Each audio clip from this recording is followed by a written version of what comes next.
provided to me by White Mountain Knives. I will put the details down below in the description. So hey folks, I'm back from the shadows of knife purgatory, I suppose. First I want to apologize, the audio probably is not so great. I have updated my phone in the time I've been away, and the microphone I had does not work with this. So I have to replace that. I hope the wind and so on does not cause the video to be too annoying or difficult to hear. But like a good edge, I'm back and sharp as ever. Today we're tackling the CJRB Bowie Pyrite, as I said. A blade that's not just a tool, it's a statement. So anyways, yes, the CJRB Bowie Pyrite is rocking a 3.5-inch AR RPM 9 blade steel.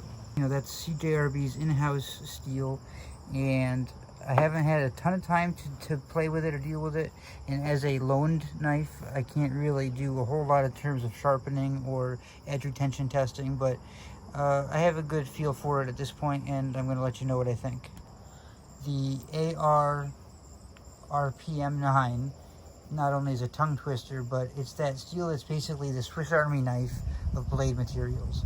It's stainless, it's durable, and it holds an edge. But let's talk about what really makes this baby sing, and that's the Bowie blade. Let's be honest here. That is really what drew me to the knife to begin with. The button lock is amazing. We'll talk about that shortly. There's a whole lot of great aspects to this knife, including the price, by the way. But that Bowie pattern is just beautiful. But these days it's all about that iconic clip point design. Perfect for piercing, slicing. The knife is actually smaller than you would imagine looking at pictures on websites. I have a pretty small hand in terms of size, but it's relatively comfortable in hand. It's actually, well, it's very comfortable in hand, but my point in that is literally that in terms of actually getting in there and piercing, slicing, and using it for utility, it's really perfectly sized, and it's a great EDC size. Like I said, the blade is 3.5 inches, and I will provide all the specs either on the screen or down below. Perfect size for EDC, in my opinion. Let's grab a weight while we're talking about that, actually.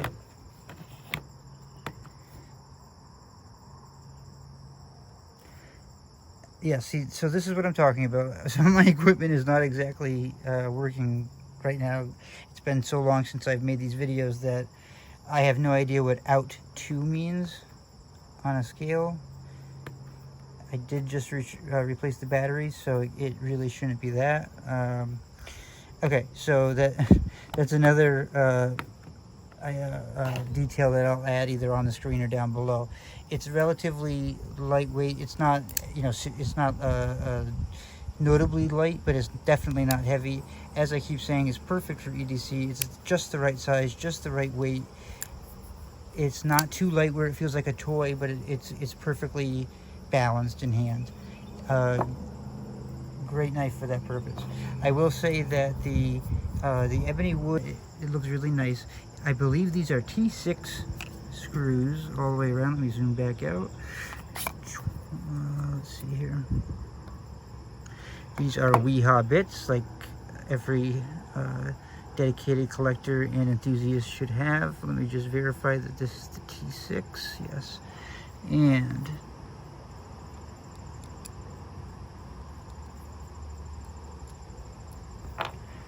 I could be wrong. These could be T8 all the way around, which would be amazingly good. Yeah, it's T8. Okay, guys, so I stand corrected. It is not T6, which is really too small, very easy to strip.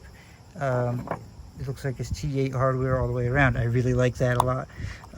If you're looking for bits, I do suggest Weehaw. Now, if you're like me, your EDC needs to be more than just well, it needs to do more than look pretty. The Pyrite shines in the field, whether I'm breaking down cardboard boxes from my latest knife hauls, or slicing through stubborn paracord, or even doing some of the light food prep. Because let's face it, sometimes you're hungry while unboxing gear. this particular knife is button lock, as I've mentioned a couple times. I absolutely love it. It's very smooth. It's broken in since I've gotten it. It obviously was brand new when I opened the box. It had a little bit of stick, but it has really taken to. And I will say that the it's got a beautiful, it's got thumb studs. They're a little bit tight to the frame, so I don't use the thumb studs that often.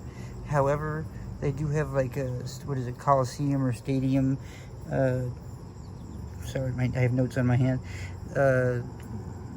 jimping, I guess you could say, on it. But, all in all, it is usable, but I do think if you have really large hands or thumbs or fingers, it might be more difficult to use. So, that said, there's also a beautiful filler. And, there's a couple great aspects to the fuller.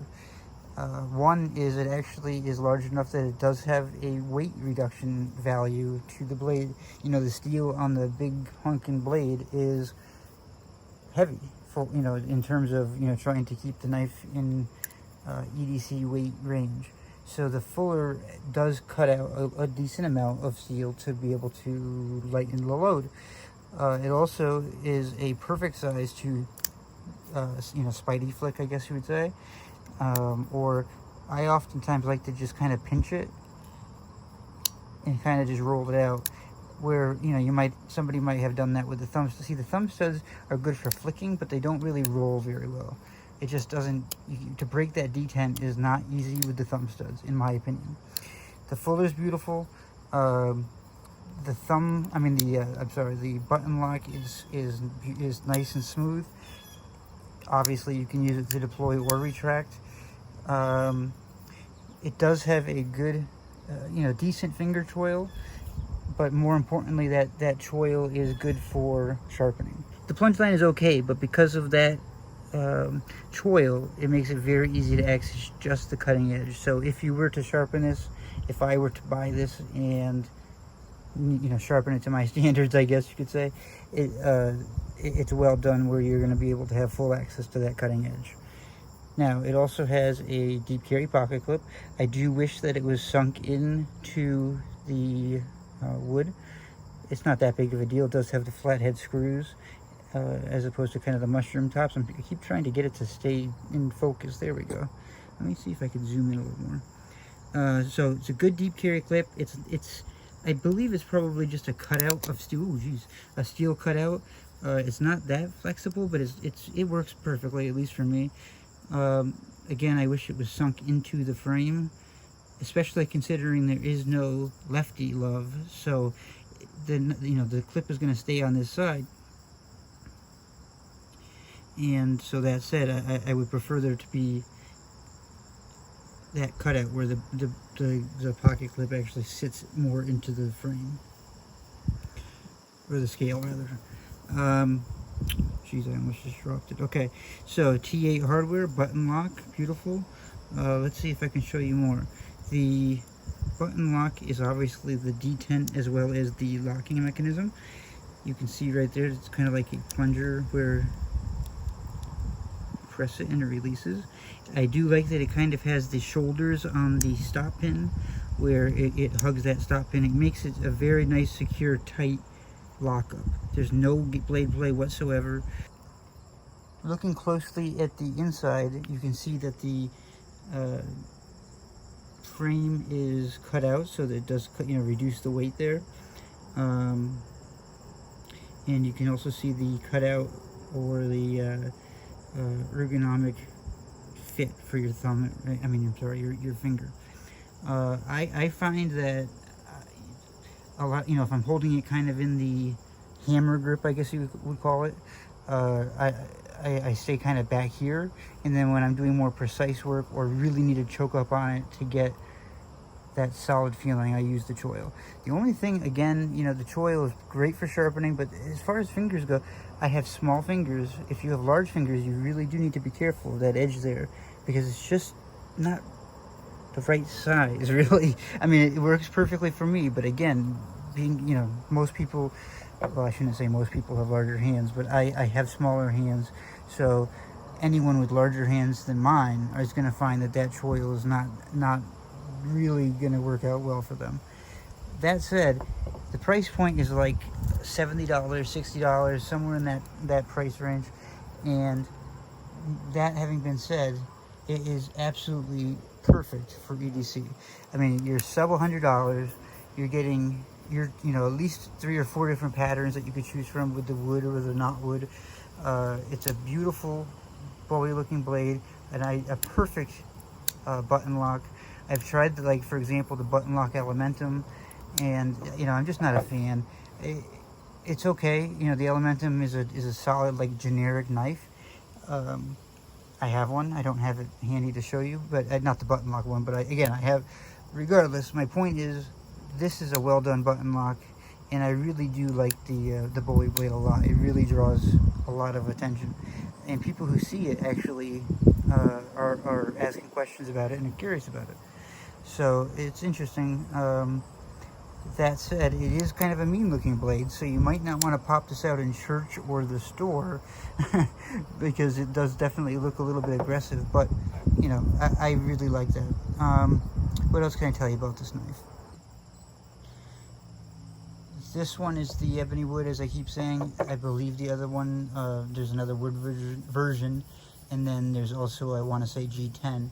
Regardless of that, speaking of style, it's just lightweight, it's grippy, and enough to make you feel like you could go full Rambo in the backyard. Not that I'm recommending it, trust me. The neighbors won't be impressed as you think. Won't be as impressed as you think, but it's still perfect. It's just a cool size for a Bowie knife, and to combine those two aspects is cool. So in my ending thoughts on this, as my first video back to YouTube, is primarily I'm kind of talking on the seat of my pants. Is that even a term?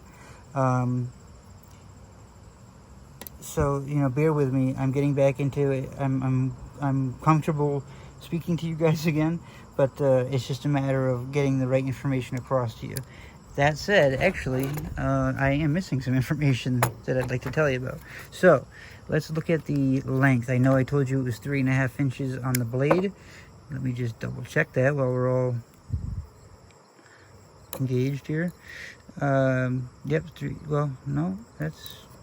it does say 3.5 inches on the description, but looking at it, well, yeah, I guess so. Okay, I guess depending on where you measure it from, but yeah, 3.5 inches there, plus 4.5 on the handle.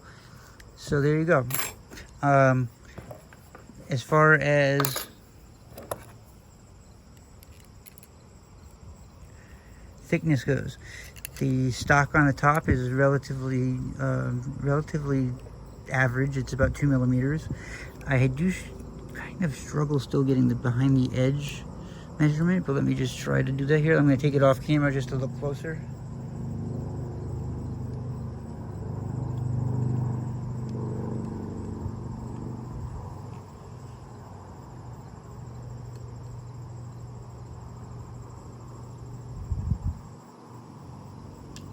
Yeah, unfortunately, I'm still not too great at doing the behind the edge, unless it's negative millimeters, which I don't even know how that came up on my thing there, my caliper. So that is the CJRB Bowie Pyrite.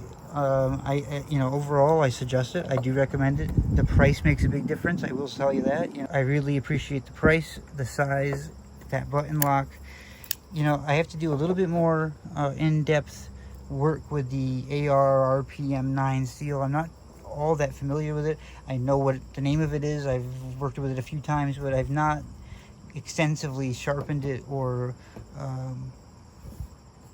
used it to be able to give you very much feedback on that type of steel. Again, if you know a lot about that, or much at all, let us know, or at least let me know down below. I'd love to hear your thoughts on it. That said, guys, I'm back. I'm going to go a little slower than I did the last time, just so that I can focus more on making better quality videos. I know that this one's a little bit random because I'm kind of just doing this at spur of the moment, non-scripted recording at you know, and I know I'm kind of stalling for words, so we've got a lot more to cover here on EDC Journeys, so buckle up because we're just getting started.